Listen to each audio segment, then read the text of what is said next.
Assalamualaikum dear students. My name is Madiha. Welcome back to Grammar of Science. So today we will be discussing the associated organ of digestive system. इससे पहले हमने main digestive track को discuss किया था. तो students, digestive track में हमारे mouth से लेकर एनस तक मल्टीपल ऑर्गन्स आते हैं. तो पूरे डाइजेस्टिव सिस्टम का पार्ट है. उसमें माउथ से स्टार्ट करें तो mouth, oesophagus, stomach, small intestine, large intestine, ये सारे जो है वो मेन डाइजेस्टिव ऑर्गन्स का पार्ट हैं. सो दैट्स वाई हम उनको मेन डाइजेस्टिव ट्रैक में लेकर आते हैं या एलिमेंट्री कैनाल में लेकर आते हैं. That was lecture 1. आज हम लेक्चर 2 स्टार्ट करने लगे हैं जो कि रिलेट कर रहा है उन डाइजेस्टिव ट्रैक को कुछ ऐसे ऑर्गन से जो एसेसरी हैं, यानी जो हेल्प आउट कर रहे हैं या असिस्ट कर रहे हैं. तो सबसे पहले अगेन हम माउथ से स्टार्ट करते हैं. और माउथ में आपको पता है कि 3 तरह की डाइजेशन हो रही है: केमिकल, फिजिकल एंड बायोलॉजिकल. अब केमिकल डाइजेशन या बायोलॉजिकल डाइजेशन ऐसी डाइजेशन है जिसके अंदर हम ये देखते हैं कि कुछ केमिकल्स हमारी बॉडी रिलीज कर रही है इनटू द माउथ, और वो केमिकल्स क्या कर रहे हैं, हेल्प आउट कर रहे हैं डाइजेशन के प्रोसेस में. जैसे कि हमारे माउथ में कुछ एंजाइम्स रिलीज हो रहे हैं, इसी तरह से स्लाइवा रिलीज हो रहा है, वाटर कुछ क्वांटिटी में रिलीज हो रहा है, जो कि सारे हेल्प आउट कर रहे हैं. इसी के साथ साथ हमारे पास टीथ अवेलेबल हैं, और ये टीथ जो है ये भी हेल्प आउट करें. आप देखें, आपको ये 4 डिफरेंट टाइप्स के टीथ नजर आ रहे हैं: canine, incisors, premolar and molar. So canines आपको नजर आ रहे हैं, ये नोकीले यानी पॉइंटेड शेप के होते हैं. इसी तरह से इंसीजर जो है वो आपको बिल्कुल स्ट्रेट फ्लैट नजर आ रहे हैं. इसी तरह से प्रीमोलर और मोलर थोड़े से आपको जो है वो बिल्ट अप हुए हुए हैं, थोड़े से आपको ये वाइडर नजर आएंगे, just to help in grinding. तो कैनाइन जो है वो बेसिकली टीयरिंग के लिए यूज होते हैं. इंसीजर जो है वो बाइटिंग के लिए यूज होते हैं. प्री मोलर्स एंड मोलर्स दोनों जो है वो ग्राइंडिंग के लिए यूज होते हैं. अब आपने देखा होगा जिस तरह से लॉइन के पास कैनाइन्स होते हैं, सामने वाले दांत भी लॉइन्स के बिल्कुल इस तरह से पॉइंटेड होते हैं, विच मीन्स वो एक कार्निवोर है. कार्निवोर मीन वो इस तरह की चीज़ें अपने खाने में इस्तेमाल करेगा जो कि ज़्यादातर मीट होगा. तो मीट को टेयर अप करने के लिए नेचर ने हमें इस तरह के दांत दिए. अब इसी तरह से आप एक रैबिट को देखें तो रैबिट के पास मैक्सिमम इस तरह के दांत होते हैं. एक रैट को देखें, उसके पास भी कुछ इस तरह के टीथ होते हैं, विच मीन्स उसको अल्लाह ताला ने घास वगैरह पर लगाया हुआ है. लेकिन ह्यूमन बींग्स को देखें, we are having both type of teeth. We are having these pointed teeth like canine and we are having incisors as well. जिसका मतलब ये हुआ कि नेचर ने हमें ओमनीवोर बनाया है. मीन्स हम दोनों तरह का फूड खा सकते हैं, यानी इस तरह का मीट भी और सब्जियां भी. Molar and pre molars help out करते हैं हमारी ग्राइंडिंग में. तो बेसिकली ये सारे के सारे टीथ का अपना एक फंक्शन नेचर ने प्रोवाइड किया हुआ है, और आप लोग देख सकते हैं इनकी डिफरेंट लोकेशंस हैं, लेकिन नेम इनके सेम रहेंगे: incisors, molars, pre molars, canines. तो इन सब का जो फंक्शन है वो अपनी जगह मुख्तलिफ है, लेकिन ये सारे हेल्प कर रहे हैं ग्राइंडिंग के प्रोसेस में. नेक्स्ट हमारे पास आ जाती है टंग. तो टंग के भी डिफरेंट पार्ट्स हैं, और समझा ये जाता है कि इसके ऊपर ये जो पार्ट्स हैं ये हेल्प आउट करते हैं टेस्ट में. जैसे आपको नज़र आ रहा है कि जो बैक साइड ऑफ टंग है that is for bitter, and जो साइड वाले एरियाज़ हैं वो सोर या सावर टेस्ट के लिए, फिर सॉल्टी टेस्ट है, और फिर सेंट्रल में स्वीट टेस्ट है. यही वजह है कि जब हमें कड़वा जायका फील होता है तो वो सबसे एंड पे, यानी आप कोई भी चीज़ खाते हैं आपको सबसे एंड पे कड़वा जायका फील होता है. आप जैसे कोई खा रहे होते हैं आप कहते हैं इसके एंड पे कुछ कड़वाहट आ रही है. और स्वीट टेस्ट आपको फ़ौरन से फील होना शुरू हो जाता है. आप जैसे ही एक टॉफ़ी स्वीट मुँह में डालते हैं आपको फ़ौरन से स्वीट टेस्ट शुरू हो जाता है. इसी तरह कुछ टेस्ट बड आपके जो रूफ होता है, जो माउथ का रूफ होता है, उस पर भी है, यानी पैलेट पर. हमने फर्स्ट लेक्चर में पढ़ा था कि जो रूफ ऑफ माउथ है उसको हम पैलेट बोलते हैं. वहाँ पर भी कुछ टेस्ट बड अवेलेबल है. इसके लिए आप एक्सपेरिमेंट कर सकते हैं. अपनी टंग के ऊपर कुछ भी रखें और फील करें कि आपको कोई जायका फील नहीं होगा जब तक आप इसे पैलेट के साथ मिक्सअप ना करें. जब तक जैसे ही आप पैलेट के साथ मिक्सअप करेंगे आपको तभी कोई जायका फील होगा. So we are having so many taste, जिसमें sweet, salty, sour and bitter taste जो है वो कॉमन है, जो आपकी बुक का पार्ट भी है. ठीक हो गया. अच्छा, नेक्स्ट चलते हैं.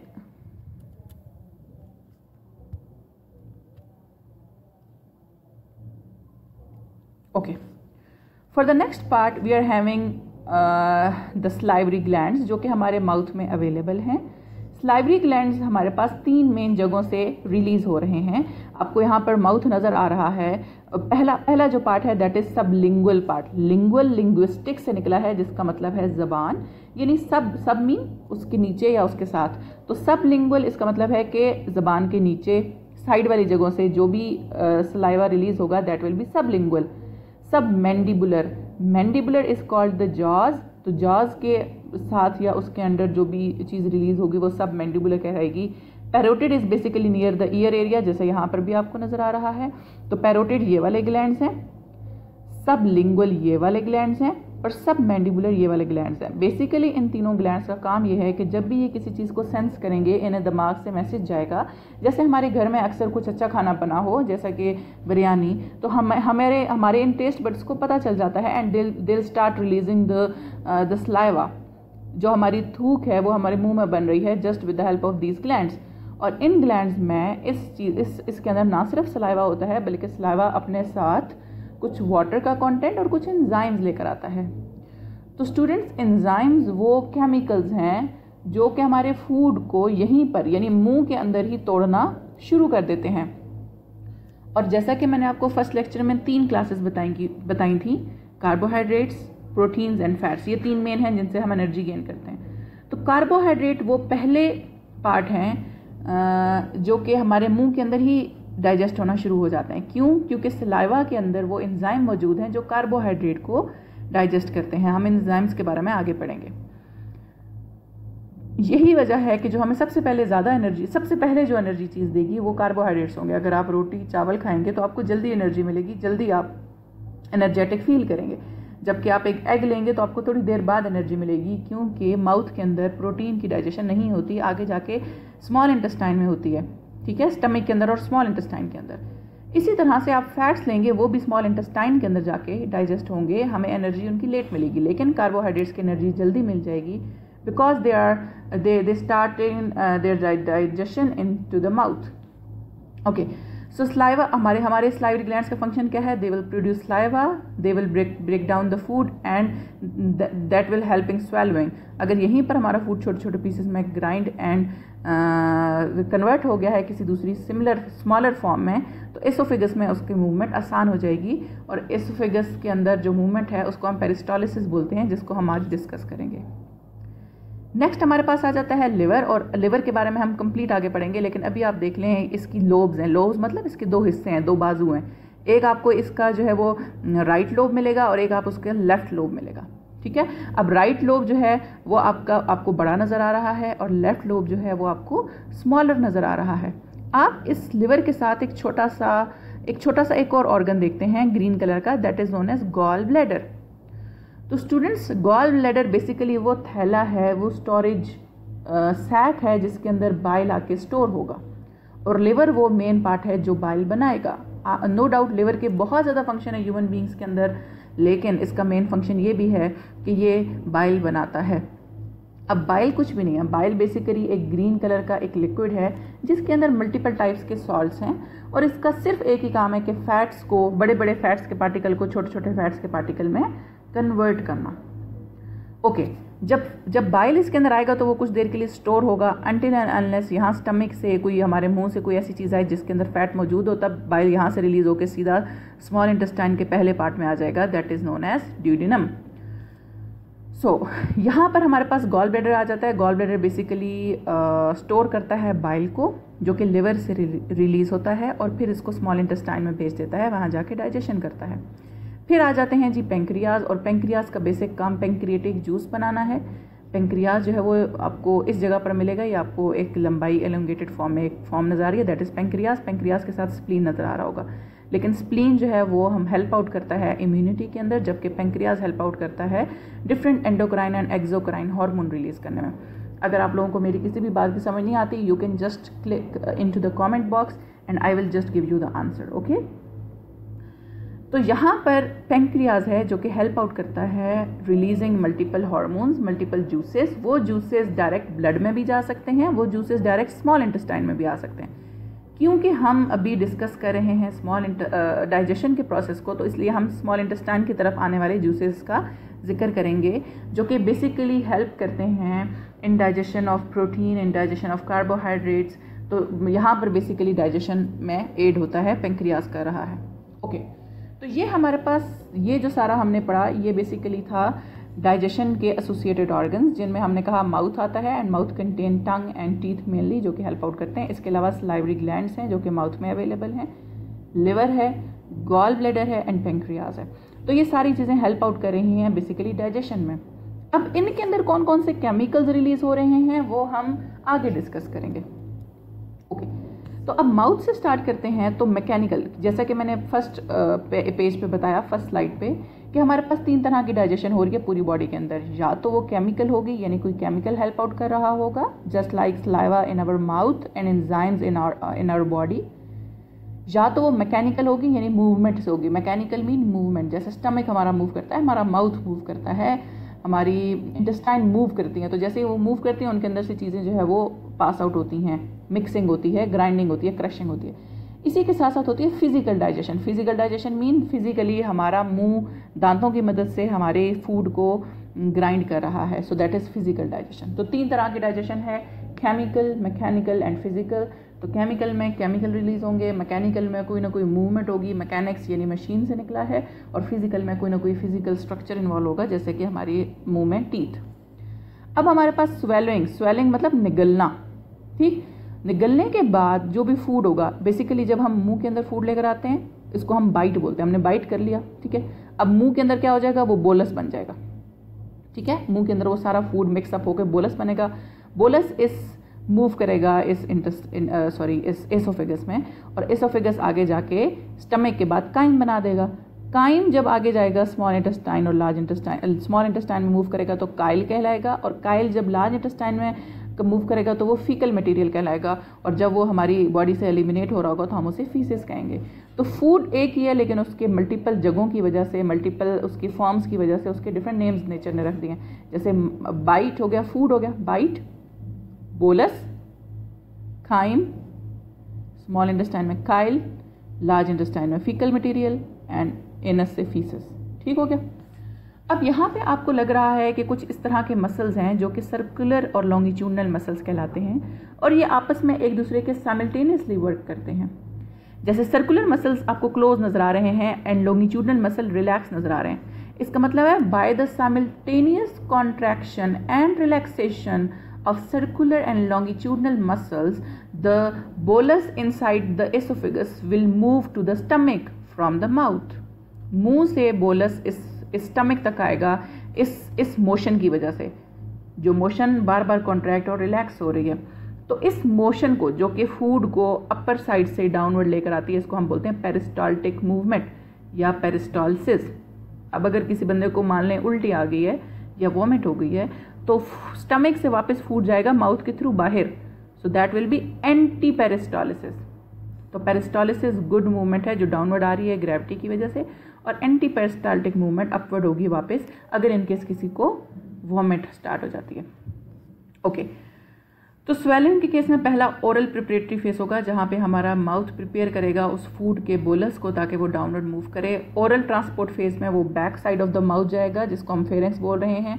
फेरेंक्स से वो पास करेगा एसोफेगस में, और एसोफेगस के बाद वो पेरिस्टाल्टिक मूवमेंट यानी कि circular muscle and longitudinal muscle के थ्रू डाउनवर्ड मूव करेगा, एंड इस मूवमेंट को हम पेरिस्टालिसिस बोलते हैं। नेक्स्ट आ जाते हैं केमिकल डाइजेशन पे। सो स्टूडेंट्स, केमिकल डाइजेशन वो डाइजेशन है जहाँ पे हमारी पार्टिकल्स जो है उनके ऊपर किसी न किसी केमिकल का छिड़काव होता है बाय द नेचर। अब जैसे हम माउथ से अगेन स्टार्ट करते हैं, तो माउथ में आपको मैंने अभी बताया कि जैसे सलाइवा रिलीज होगा, तो सलाइवा के अंदर एक एंजाइम होता है, उस एंजाइम का नाम है अमाइलेज एंजाइम। और अमाइलेज एंजाइम क्या करेगा, ये ब्रेक डाउन करेगा स्टार्च को इनटू माल्टोज। स्टार्च बेसिकली एक बड़ा कंपोनेंट है, ठीक है। स्टार्च हमारी फूड का, जैसे आलू के अंदर स्टार्च है, राइस के अंदर स्टार्च है, गंदम के अंदर स्टार्च है। तो स्टार्च बेसिकली वो मल्टी सैकराइड है जिसके अंदर बहुत ज़्यादा यूनिट्स मिलके एक कॉम्प्लेक्स स्ट्रक्चर बनाते हैं। वो स्टार्च डाइसैकेराइड में कन्वर्ट होगा। ठीक है, डाइसैकेराइड मतलब दो ग्लूकोज आपस में मिले तो डाइसैकेराइड बनता है। एक स्ट्रक्चर मिले तो मोनो, दो मिले तो डाई, और बहुत ज़्यादा मिले तो पोली। तो यूँ समझ लें कि स्टार्च एक पॉलीसैकेराइड है जिसको तोड़ के डाई मतलब दो ग्लूकोज में कन्वर्ट किया। अब माल्टोज के ऊपर फिर एंजाइम एक्ट करेगा माल्टेज, और फिर इसको ग्लूकोज में कन्वर्ट करेगा, और ग्लूकोज फिर एंड पे हमें एनर्जी देगा।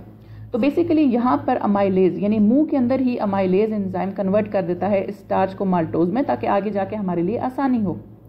अच्छा, इसके साथ साथ स्लाइवा के पास लाइपेज भी होता है। लाइपेज क्या करेगा, break triglyceride into fatty acid. इसका मतलब है कि कुछ अमाउंट ऑफ ट्राइग्लिसराइड भी हमारे मुंह के अंदर डाइजेस्ट हो जाते हैं।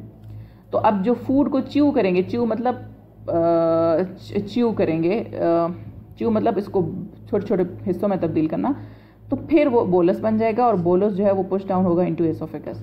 तो बेसिकली हमारे सलाइवा के अंदर दो ही एंजाइम है, अमाइलेज एंड लाइपेज, और इन दोनों का काम क्या है, अमाइलेज स्टार्च को ब्रेक डाउन करेगा, लाइपेज लिपिड को ब्रेक डाउन करेगा। लिपिड मतलब फैट्स। ठीक है, तो ट्राइग्लिसराइड की फॉर्म में ये फैट्स होते हैं जिनको फैटी एसिड में कन्वर्ट किया जाता है।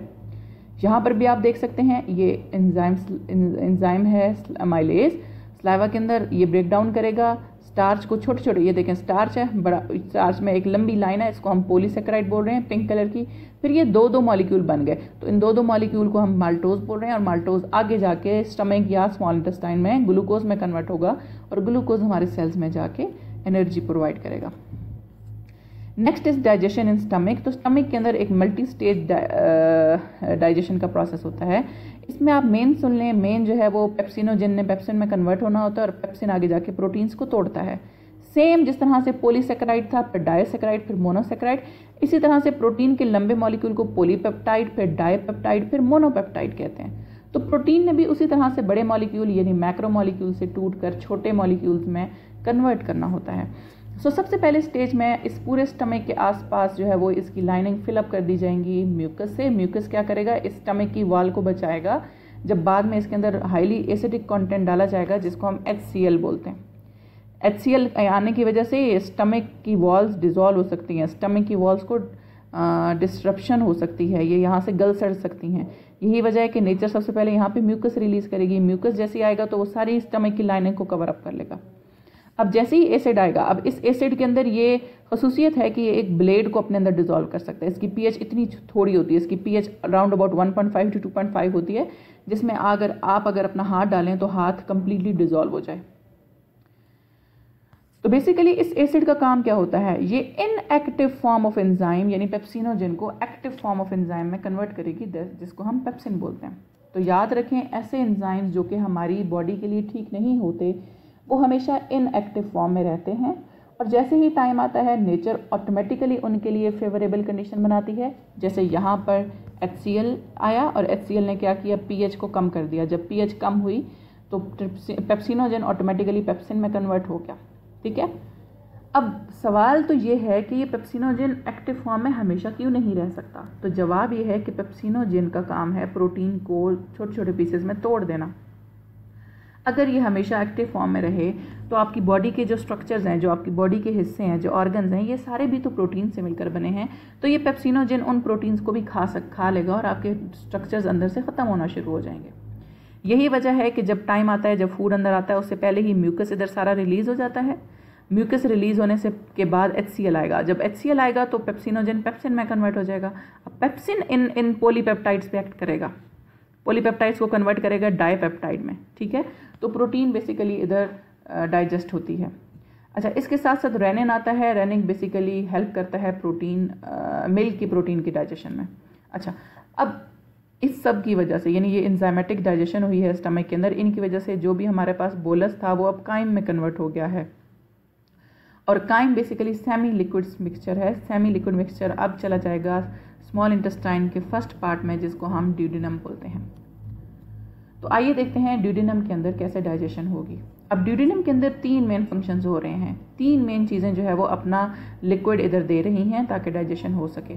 First one is liver, second one is pancreas and third one is intestinal wall.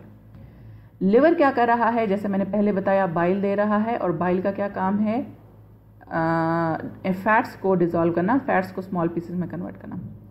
Pancreas pancreatic juice दे रहा है जिसके मल्टीपल काम है, जिस जूस के अंदर मल्टीपल एंजाइम्स हैं। और इंटेस्टाइनल वाल खुद इंटेस्टाइनल जूस भी रिलीज कर रही हैं जो हेल्प कर रहा है डाइजेशन के अंदर। ऑलराइट, सो अब यहाँ पर देखें तो बाइल का क्या काम है, ये लिवर के अंदर बनेगा, गॉल ब्लैडर के अंदर स्टोर होगा जैसा कि मैंने आपको पहले बताया, और ड्यूडेनम में रिलीज हो जाएगा। और रिलीज होने के बाद ये इमल्सीफाई करेगा फैट्स को। इमल्सीफाई का मतलब होता है छोटे छोटे पीसेस में कन्वर्ट करना, छोटे ड्रॉपलेट्स बनाना फैट्स के। फिर पेंक्रियाटिक जूस में 3 एंजाइम्स आते हैं, अमाइलेज, लाइपेज, ट्रिप्सिनोजन। अमाइलेज का वही काम है जो माउथ में था, स्टार्च को माल्टोज में और फाइनली ग्लूकोज में कन्वर्ट करेगा। लाइपेज लिपिड से निकला है, माउथ में भी इसका ये काम था, ट्राइग्लिसराइड को ग्लिसरॉल प्लस फैटी एसिड में कन्वर्ट करेगा।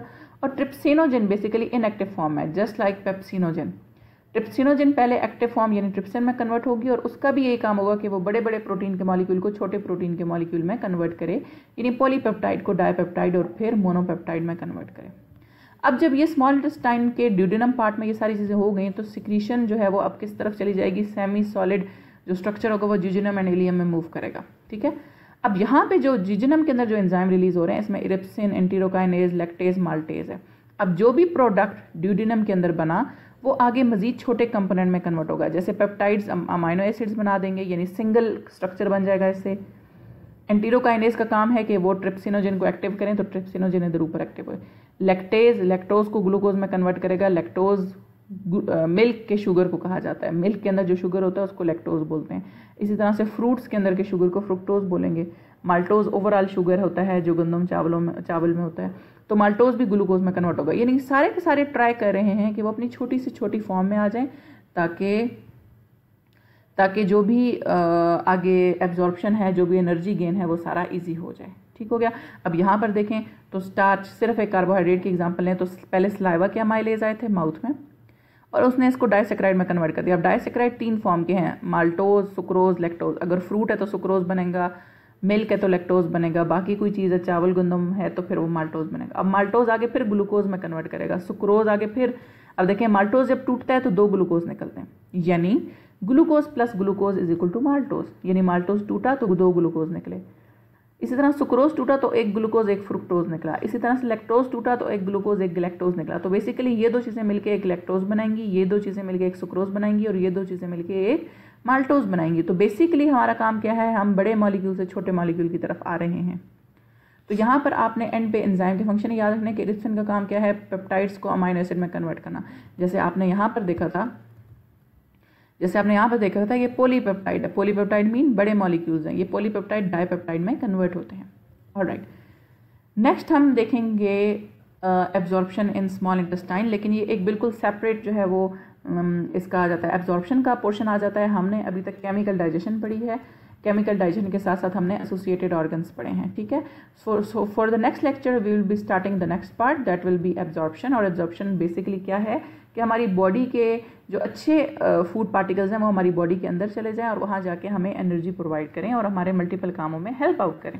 Right, so thank you so much for your time. Allah Hafiz. Stay blessed.